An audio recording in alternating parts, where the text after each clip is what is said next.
Well, Noor Zafar is a national security lawyer for the Center for Constitutional Rights, and she's joining us now from New York.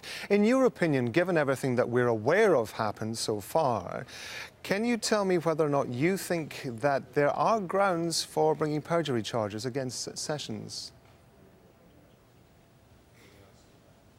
Well, as a technical legal matter, perjury is difficult to prove just because it requires a showing that the person who was under oath intentionally lied while he was under oath.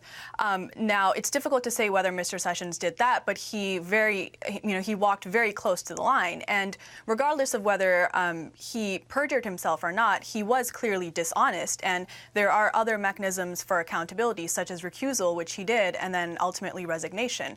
And it's important, just to kind of contextualize this a bit.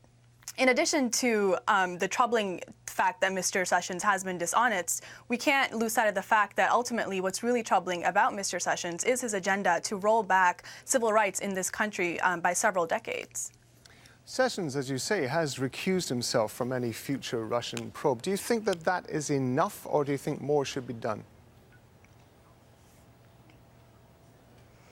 Well, I think it's, at this point, again, he has shown that, when he was under oath and testifying before Senate, he misrepresented meetings, at least two main meetings that he and senior staff had with the Russian ambassador. So that really, calls into question the objectivity of whether he could undertake an investigation, but also more largely whether the American public can really trust him as the chief lawyer of this country, and whether he can really be trusted to uphold the U.S. Constitution. And as many Democratic lawmakers have now been doing, I think it seems appropriate that given this conflict of interest, it may be appropriate for him to step down because he's not fit to hold this office. One of the things that you've just mentioned is, of course, the importance of transparency in any investigation of this nature. In your opinion, what do you think would be the appropriate mechanism for carrying out that investigation, given the circumstances that we're seeing at the moment? Right. Well, there's two mechanisms that would ensure kind of the utmost independence. The first would be for a deputy attorney general to appoint someone outside the Department of Justice as a special prosecutor to conduct the investigation.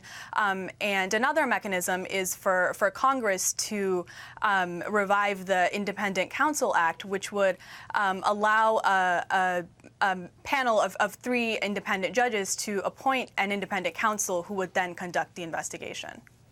One of the things that has come up repeatedly, certainly in interviews that we've been doing over the last couple of hours, is the existence or not of notes and recordings that may show what actually took place in the meetings that Jeff Sessions had with the Russian ambassador, and which would either substantiate or undermine what he's saying. Is there any legal process by which those notes and recordings, if they exist, could be sought to actually clarify this whole thing?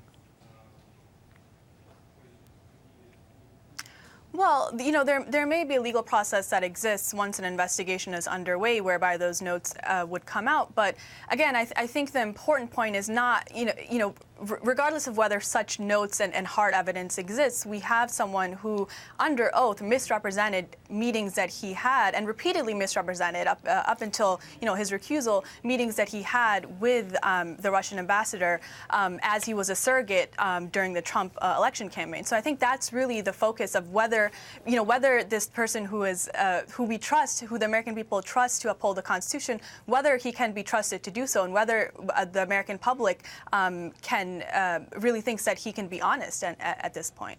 Noor Zafar, really interesting to get your views. Thank you very much indeed.